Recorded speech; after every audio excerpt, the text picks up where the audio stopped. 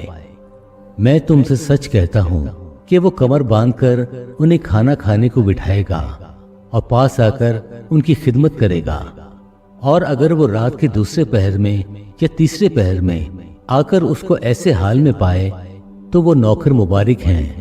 لیکن یہ جان رکھو کہ اگر گھر کے مالک کو معلوم ہوتا کہ چور کس گھڑی آئے گا تو جاگتا رہتا اور اپنے گھر میں نقب لگانے نہ دیتا۔ تم بھی تیار رہو، کیونکہ جس گھڑی تمہیں گمان بھی نہ ہوگا ابن آدم آ جائے گا۔ دیانتدار یا بد دیانتدار نوکر۔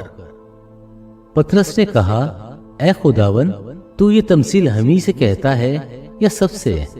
خداون نے کہا، کون ہے وہ دیانتدار اور عقل مند دروغہ جس کا مالک اسے اپنے نوکر چاکروں پر مقرر کرے کہ ہر ایک کی خوراک وقت پر بانٹ دیا کرے؟ مبارک ہے وہ نوکر جس کا مالک آ کر اس کو ایسا ہی کرتے پائے۔ میں تم سے سچ کہتا ہوں کہ وہ اسے اپنے سارے مال پر مختار کر دے گا۔ لیکن اگر وہ نوکر اپنے دل میں یہ کہہ کر کہ میرے مالک کے آنے میں دیر ہے، غلاموں اور لوڈیوں کو مارنا اور کھا پی کر متوالا ہونا شروع کرے، تو اس نوکر کا مالک ایسے دن کہ وہ اس کی راہ نہ دیکھتا ہو اور ایسی گھڑی کہ وہ نہ جانتا ہو آ موجود ہوگا، اور خوب کوڑے لگا کر اسے بے ایمانوں میں شامل کرے گا۔ اور وہ نوکر جس نے اپنے مالک کی مرضی جان لی اور تیاری نہ کی، نہ اس کی مرضی کے موافق عمل کیا، بہت مار کھائے گا۔ مگر جس نے نہ جان کر مار کھانے کے کام کیے، وہ تھوڑی مار کھائے گا، اور جسے بہت دیا گیا اس سے بہت طلب کیا جائے گا، اور جسے بہت سونپا گیا ہے اس سے زیادہ طلب کریں گے۔ یسوع تفرقہ کا سبب۔ میں زمین پر آگ بھڑکانے آیا ہوں، اور اگر لگ چکی ہوتی تو میں کیا ہی خوش ہوتا، لیکن مجھے ایک بپتسمہ لینا ہے، اور جب تک وہ نہ لے لوں میں بہت ہی تنگ رہوں گا۔ کیا تم گمان کرتے ہو کہ میں زمین پر صلح کرانے آیا ہوں؟ میں تم سے کہتا ہوں کہ نہیں، بلکہ جدائی کرانے، کیونکہ اب سے ایک گھر کے 5 آدمی آپس میں مخالفت رکھیں گے، 2 سے 3 اور 3 سے 2۔ باپ بیٹے سے مخالفت رکھے گا اور بیٹا باپ سے، ماں بیٹی سے اور بیٹی ماں سے، ساس بہو سے اور بہو ساس سے۔ زمانہ کو پہچاننا۔ پھر اس نے لوگوں سے بھی کہا کہ جب بادل کو پچھم سے اٹھتے دیکھتے ہو تو فوراً کہتے ہو کہ می برسے گا، اور ایسا ہی ہوتا ہے۔ اور جب تم معلوم کرتے ہو کہ دکنا چل رہی ہے تو کہتے ہو کہ لو چلے گی، اور ایسا ہی ہوتا ہے۔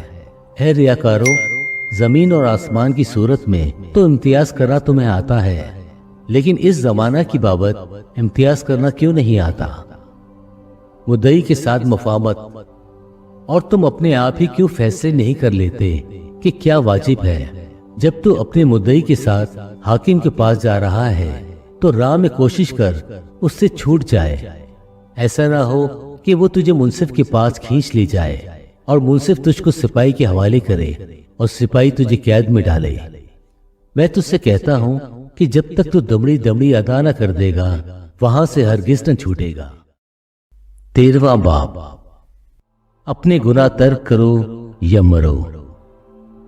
اس وقت بعض لوگ حاضر تھے جنہوں نے اسے ان گلیلیوں کی خبر دی جن کا خون پلاطس نے ان کی ذبیحوں کے ساتھ ملایا تھا۔ اس نے جواب میں ان سے کہا کہ ان گلیلیوں نے جو ایسا دکھ پایا، کیا وہ اس لیے تمہاری دانست میں اور سب گلیلیوں سے زیادہ گناہگار تھے؟ میں تم سے کہتا ہوں کہ نہیں، بلکہ اگر تم توبہ نہ کرو گے تو سب اسی طرح ہلاک ہوں گے۔